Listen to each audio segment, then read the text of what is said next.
नमस्कार दोस्तों, आध्यात्म के एक और नए अंक में आपका हार्दिक स्वागत है। दोस्तों, कल हमने श्रीमद् भागवत गीता के पहले अध्याय के महात्म्य के बारे में जाना, जिसमें भगवान श्री हरि लक्ष्मी जी को सुशर्मा के बारे में बता रहे हैं और भगवान श्री हरि ने सुशर्मा के बारे में उसे मुक्ति पद का रास्ता किस प्रकार प्रदान हुआ उसके बारे में भी संक्षेप में वर्णन किया। पहले अध्याय में श्री नारायण ने एक वैश्या, सुशर्मा और तोते की मुक्ति की राह प्रदान करने वाले प्रथम अध्याय के महात्म्य के बारे में वर्णन किया। आज हम श्रीमद् भागवत गीता के दूसरे अध्याय के महात्म्य के बारे में आपको बताने जा रहे हैं। तो आइए प्रारंभ करते हैं श्रीमद् भागवत गीता के दूसरे अध्याय का महात्म्य। भगवान विष्णु कहते हैं, हे प्रिय, अब मैं तुम्हें दूसरे अध्याय के महात्म्य के बारे में बतलाता हूँ। हे देवी, दक्षिण दिशा में वेद वेत्ता ब्राह्मणों के पुरंदरपुर नामक नगर में देव शर्मा नामक एक विद्वान ब्राह्मण रहता था। वह अतिथियों की सेवा करने वाला, स्वाध्यायशील, वेद शास्त्रों का विशेषज्ञ और यज्ञों का अनुष्ठान करने वाला तथा तपस्वियों के सदा ही प्रिय था। उसने उत्तम द्रव्यों के द्वारा अग्नि में हवन करके दीर्घकाल तक देवताओं को तृप्त किया, किंतु उस धर्मात्मा ब्राह्मण को कभी सदा रहने वाली शांति प्राप्त नहीं हुई।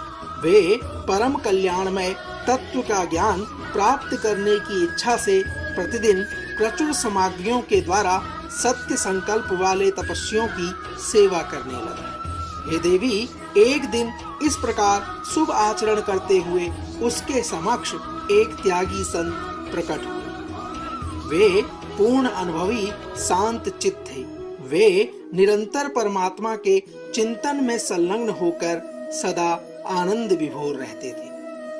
उस नित्य संतुष्ट तपस्वी संत को शुद्ध भाव से प्रणाम करके देव शर्मा ने प्रार्थना की। देव शर्मा ने प्रश्न किया, हे महात्मन, मुझे सदा रहने वाली शांति कैसे प्राप्त होगी? तब उन आत्मज्ञानी संत ने कहा, हे ब्राह्मण, सौपुर गांव का निवासी मित्रवान जो बकरियों का चरवाहा है, वही तुम्हें उपदेश देगा। यह सुनकर देव शर्मा ने महात्मा के चरणों की वंदना की और सौपुर ग्राम के लिए चल पड़ा। देवी समृद्धशाली सौपुर ग्राम में पहुंचकर उसने उत्तर भाग में एक विशाल वन देखा। उसी वन में नदी के किनारे एक शिला पर मित्रवान बैठा हुआ था। उसके नेत्र आनंद से निश्चल हो रहे थे और वह अपलक दृष्टि से देख रहा था। श्री नारायण जी कहते हैं, हे देवी, वह स्थान आपस का स्वाभाविक बैर छोड़कर एकत्रित हुए परस्पर विरोधी जंतुओं से घिरा हुआ था। जहां उद्यान में मंद मंद वायु चल रही थी, मृगों के झुंड शांत भाव से बैठे थे और मित्रवान दया से भरी हुई आनंद विभोर दृष्टि से पृथ्वी पर मानो अमृत छिड़क रहा था। हे देवी, इस रूप में उसे देखकर देव शर्मा का मन प्रसन्न हो गया। वे उत्सुक होकर बड़े विनय के साथ मित्रवान के पास गया और मित्रवान ने भी अपने मस्तक को झुकाकर देव शर्मा का सत्कार किया। तदंतर विद्वान ब्राह्मण देव शर्मा अनन्य चित्त से मित्रवान के समीप गया और जब उसके ध्यान का समय समाप्त हो गया, तब देव शर्मा ने प्रश्न किया। देव शर्मा ने कहा, हे महाभाग, मैं आत्मा का ज्ञान प्राप्त करना चाहता हूँ। मेरे इस मनोरथ की पूर्ति के लिए मुझे किसी उपाय का उपदेश दीजिए, जिसके द्वारा परम सिद्धि की प्राप्ति की जा सके। देव शर्मा की बात सुनकर एक क्षण तक कुछ विचार करने के बाद मित्रवान ने कहा, हे महानुभाव, एक समय की बात है। मैं वन के भीतर बकरियों की रक्षा कर रहा था।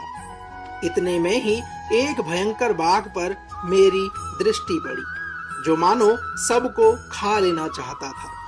मित्रवान ने आगे कहा कि मैं मृत्यु से डरता था, इसलिए बाघ को आते देख बकरियों के झुंड को आगे करके वहां से भाग गया। किंतु एक बकरी तुरंत ही सारा वह छोड़कर नदी के किनारे उस बाघ के पास चली गई। फिर तो बाघ भी द्वेष छोड़कर चुपचाप खड़ा हो गया। बाघ को इस अवस्था में देखकर बकरी ने बाघ से प्रश्न किया। बकरी बोली, हे बाघ, तुम्हें जो उत्तम भोजन प्राप्त हुआ है, मेरे शरीर से मांस निकालकर प्रेम पूर्वक खा लो। तुम इतनी देर से खड़े क्यों हो? तुम्हारे मन में मुझे खाने का विचार क्यों नहीं हो रहा है? बकरी के प्रश्न सुनकर बाघ ने बोला, हे बकरी, इस स्थान पर आते ही मेरे मन से द्वेष का भाव निकल गया। भूख प्यास भी मिट गई, इसलिए पास आने पर भी अब मैं तुझे खाना नहीं चाहता। तब बकरी ने प्रश्न किया। बकरी बोली, हे बाघ, न जाने मैं कैसे निर्भय हो गई। यदि तुम जानते हो तो बताओ, इसका क्या कारण हो सकता है? बकरी के इस प्रकार के प्रश्न करने पर बाघ ने कहा, यह मैं भी नहीं जानता। वहीं सामने एक वृक्ष की शाखा पर बंदर बैठा हुआ था। बाघ ने कहा, चलो सामने उस वृक्ष पर बैठे बंदर से पूछते हैं। और ऐसा निश्चय करके बाघ और बकरी दोनों वहां से चल दिए। उन दोनों के स्वभाव में यह विचित्र परिवर्तन देखकर मैं बहुत विस्मय में पड़ गया। इतने में उन्होंने उस बंदर से प्रश्न किया। बाघ और बकरी के प्रश्न करने पर बानर राज ने कहा, हे श्रीमान, सुनो, इस विषय में मैं तुम्हें प्राचीन कथा सुनाता हूँ। यह सामने वन के भीतर जो बहुत बड़ा मंदिर है, उसकी ओर देखो। इसमें ब्रह्मा जी का स्थापित किया हुआ एक शिवलिंग है।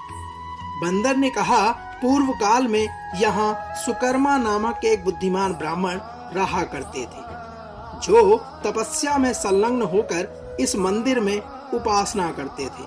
वे वन से फूलों का संग्रह कर लाते और नदी के जल से पूजनीय भगवान शंकर को स्नान कराकर उन्हीं से उनकी पूजा किया करते थे। इस प्रकार आराधना का कार्य करते हुए सुकर्मा यहाँ निवास करते थे। बहुत समय बाद उनके समीप किसी अतिथि महात्मा का आगमन हुआ और भोजन के लिए फल लाकर अतिथि महात्मा को अर्पण करने के बाद सुकर्मा ने कहा, हे महात्मा, मैं केवल तत्व ज्ञान की इच्छा से भगवान शंकर की आराधना करता हूँ। आज इस आराधना का फल मुझे प्राप्त हो गया, क्योंकि इस समय आप जैसे महापुरुष ने मुझ पर अनुग्रह किया है। सुकर्मा के ये मधुर वचन सुनकर तपस्या के धनी महात्मा अतिथि को बड़ी प्रसन्नता हुई। उन्होंने एक शिलाखंड पर गीता का दूसरा अध्याय लिख दिया और सुकर्मा को उसके पाठ और अभ्यास के लिए आज्ञा देते हुए कहा, हे ब्राह्मण, इससे तुम्हारा आत्मज्ञान संबंधी मनोरथ अपने आप सफल हो जाएगा। यह कहकर वे बुद्धिमान तपस्वी महात्मा सुकर्मा के सामने ही उनके देखते देखते अंतर्ध्यान हो गए। बानर ने आगे कहा, हे बाघ और बकरी, सुकर्मा विस्मित होकर उनके आदेश के अनुसार निरंतर गीता के द्वितीय अध्याय का अभ्यास करने लगे। तदंतर दीर्घकाल के पश्चात अंतकरण शुद्ध होकर उन्हें आत्मज्ञान की प्राप्ति हुई। फिर वे जहाँ जहाँ गए वहाँ वहाँ का तपोवन शांत हो गया। उनमें सर्दी, गर्मी और राग द्वेष आदि की बाधाएं दूर हो गई। इतना ही नहीं, उन स्थानों में भूख प्यास का कष्ट भी जाता रहा तथा भय का सर्वदा अभाव हो गया। यह सब द्वितीय अध्याय का जप करने वाले सुकर्मा ब्राह्मण की तपस्या का ही प्रभाव समझो। मित्रवान, आगे कहते हैं, वानर राज के इस प्रकार बताने पर मैं प्रसन्नता पूर्वक बकरी और बाघ के साथ उस मंदिर की ओर गया। वहां जाकर शिलाखंड पर लिखे हुए गीता के 2 अध्याय को मैंने देखा और पढ़ा। उसी का अध्ययन करने से मैंने तपस्या का पार पा लिया है। अतः भद्र पुरुष, तुम भी सदा 2 अध्याय का ही अध्ययन किया करो। ऐसा करने पर मुक्ति तुमसे दूर नहीं होगी। भगवान विष्णु कहते हैं, हे प्रिय, मित्रवान के इस प्रकार आदेश देने पर देव शर्मा ने उसका पूजन किया और उसे प्रणाम करके पुरंदरपुर की राह ली। वहां किसी देवालय में पूर्वोक्त आत्मज्ञानी महात्मा को पाकर उन्होंने यह सारा वृतांत निवेदन किया और सबसे पहले उनसे ही 2 अध्याय को पढ़ा। उसके बाद उनसे उपदेश पाकर शुद्ध अंतकरण वाले देव शर्मा प्रतिदिन बड़ी श्रद्धा के साथ 2 अध्याय का अध्ययन करके ब्रह्म ज्ञान में लीन होकर परम पद को प्राप्त हुए। दोस्तों, तो यह था श्रीमद् भागवत गीता के 2 अध्याय का महात्म्य। हम आशा करते हैं कि आज का यह अंक आपको अवश्य पसंद आया हो। कल श्रीमद् भागवत गीता के 3 अध्याय के महात्म्य को लेकर आपके बीच एक बार पुनः होगी मुलाकात। तब तक जय श्री कृष्ण, राधे राधे।